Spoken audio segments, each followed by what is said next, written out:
जय महाकाल मित्रांनो, आज मला केळी पिकावरती फवारणी करायची होती। त्यासाठी फवारणी पंप आणि लागणारी औषधी घेऊन आपण शेतात जाण्यासाठी निघालो होतो मी। तर शेतात आल्यानंतर बागेची सर्व पाहणी केल्यावर असं लक्षात आलं की बागेमध्ये केळीचे जे फूल असतं ते अधिक प्रमाणात आलेले होते।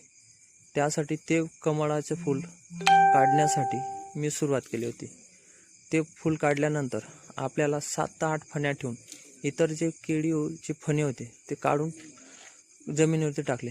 जे उंच लांबीवरती होते ते अशा विड्याच्या साहाय्याने मदतीने आपण काढून घेतलेले होते आणि जे काढून पडलेले होते ते असं खाली जमिनीत कुजण्यासाठी सोडून दिले होते आपण।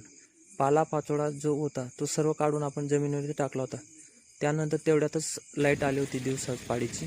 तर आपण उद्यासाठी फवारणीसाठी एक टीप पण भरून